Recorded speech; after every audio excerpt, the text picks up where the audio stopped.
Assalamualaikum warahmatullahi wabarakatuh.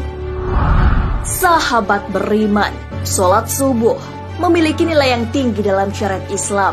Bahkan Rasulullah SAW mendoakan langsung umatnya yang menunaikan sholat subuh. Orang yang menunaikan sholat subuh juga disaksikan oleh malaikat. Akan tetapi ada bacaan surah pendek yang tidak dianjurkan. Lantas, apa keutamaan sholat subuh? Benarkah malaikat menyaksikan langsung ketika kita menunaikan sholat subuh? Bacaan surah apa yang tidak dianjurkan di waktu subuh? Apa keutamaan menunaikan sholat subuh? Sholat subuh ditunaikan jelang terbitnya fajar, waktu di mana orang-orang dalam keadaan yang tertidur lelap. Betapa banyak kaum muslimin yang lalai dalam mengerjakan sholat subuh. Mereka lebih memilih melanjutkan tidurnya ketimbang bangun untuk melaksanakan sholat. Karena itu, Rasulullah SAW mengkhususkan sholat subuh mulia dengan keistimewaan tunggal. Sholat subuh bahkan memiliki sifat-sifat tertentu yang tidak terulang pada sholat lainnya. Saking istimewanya, orang yang mengerjakan sholat subuh didoakan Rasulullah SAW. Hal ini sebagaimana disebutkan dalam sebuah hadis.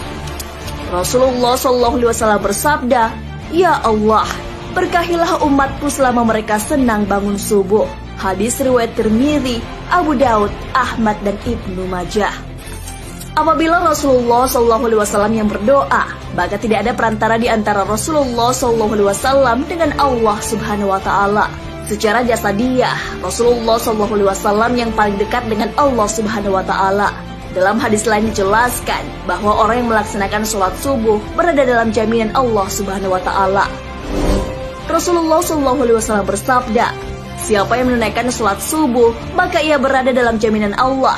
Maka jangan kamu mencari jaminan Allah dengan sesuatu selain dari sholat, yang pada saat kamu mendapatkannya, justru kamu tergelincir ke dalam api neraka." Hadis riwayat Muslim. Apabila Allah Subhanahu Wa Taala yang memberikan jaminan, mungkin akal manusia sulit untuk menjangkau dan menebak. Di antara janji Allah bagi hambanya yang taat menunaikan ibadah sholat subuh adalah kelak di surga akan melihat Allah Subhanahu Wa Taala.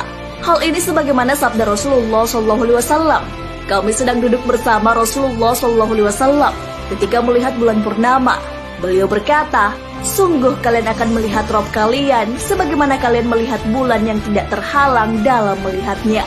Apabila kalian mampu, janganlah kalian menyerah dalam melakukan sholat sebelum terbit matahari dan sholat sebelum terbenam matahari. Maka lakukanlah." Hadis riwayat Bukhari dan Muslim. Di dalam Al-Quran juga telah dijelaskan bahwa subuh merupakan waktu yang paling baik untuk mendapatkan rahmat dan ridha Allah Subhanahu Wa Taala.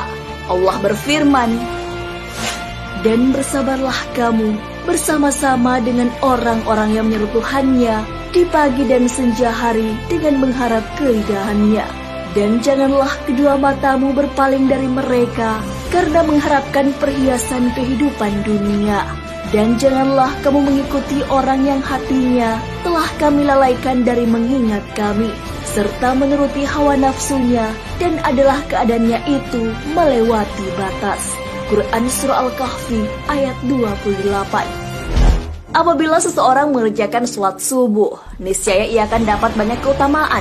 Selain keutamaan yang telah disebutkan, ternyata orang yang menunaikan sholat subuh disaksikan langsung malaikat. Benarkah malaikat menyaksikan kita ketika sholat subuh?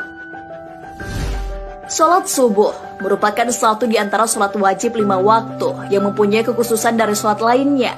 Allah Subhanahu Wa Taala telah menyiapkan pahala yang luar biasa bagi mereka yang membiasakan sholat subuh tepat pada waktunya. Pahalanya bahkan sebanding dengan sholat semalam suntuk. Janji pahala ini sebagaimana sabda Rasulullah SAW. Barang siapa yang sholat subuh berjamaah, maka seakan-akan dia telah melaksanakan sholat semalam suntuk. Hadis riwayat Bukhari. Memang, sebagian orang lalai mengerjakan sholat subuh karena malas bangun pagi. Padahal, secara ilmiah, bangun pagi dan menunaikan ibadah sholat lebih baik daripada tertidur pulas dan malas-malasan. Di dalam ilmu sains menjelaskan, pembuluh darah manusia akan mengembang pada tengah malam terakhir sampai menjelang siang. Kemudian secara berangsur-angsur, sekumpulan sel darah akan menggumpal pada dinding pembuluh, sehingga terjadi penyempitan. Inilah yang mengakibatkan tekanan darah tinggi. Dari segi medis pun mendukung aktivitas pagi untuk kesehatan tubuh. Sholat subuh yang memicu orang bangun pagi juga akan menjadi penerang pada hari kiamat, hari di mana orang-orang ketakutan. Rasulullah SAW bersabda, "Berilah kabar gembira bagi orang-orang yang berjalan di kegelapan menuju masjid untuk mengerjakan sholat subuh dengan cahaya yang terang benderang pertolongan pada hari kiamat." Hadis riwayat Abu Daud, Tirmidzi, dan Ibnu Majah. Sholat subuh yang dilaksanakan pada pergantian malam dan siang dimulai menjadi hal yang disukai malaikat, karena pada saat ini pula malaikat malam dan siang berganti tugas. Maka dari itu, beruntunglah mereka yang melaksanakan sholat subuh pada awal waktu, sebab disaksikan oleh malaikat, baik itu malaikat yang bertugas pada malam hari maupun siang. Allah Subhanahu wa Ta'ala berfirman, "Dan dirikanlah sholat subuh, sesungguhnya sholat subuh itu disaksikan oleh para malaikat." Quran Surah Al-Isra ayat 78. Begitu istimewanya menunaikan ibadah sholat subuh. Selain mendapat pahala, baik dari segi medis, disaksikan pula oleh para malaikat.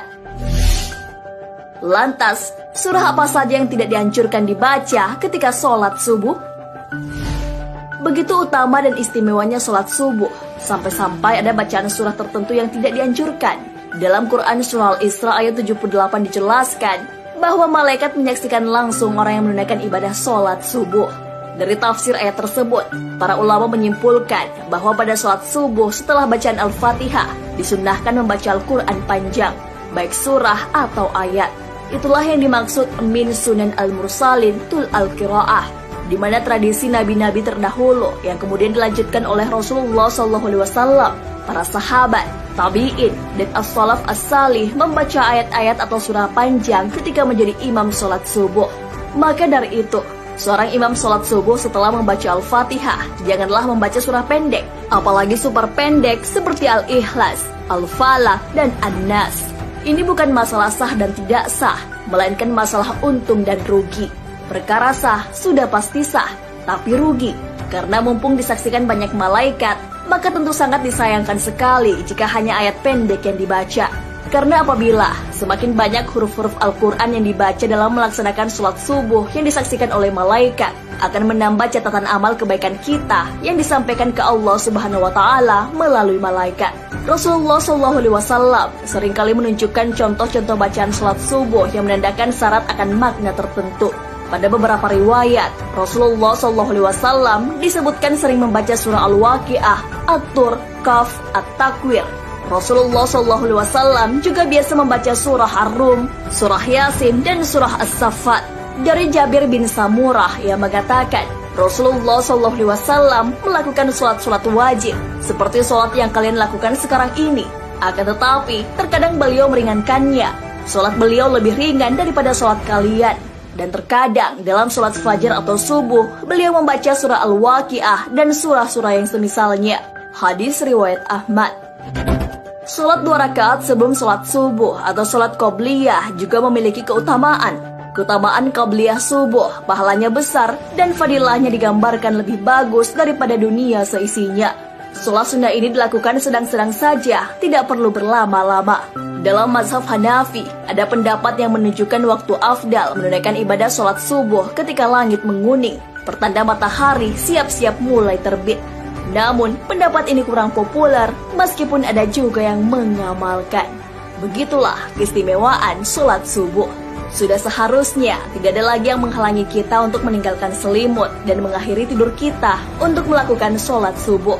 Bukankah menunaikan ibadah sholat subuh ini menjadi bagian yang begitu besar dibanding dunia seisinya? Wallahu a'lam bishawab. Wassalamualaikum warahmatullahi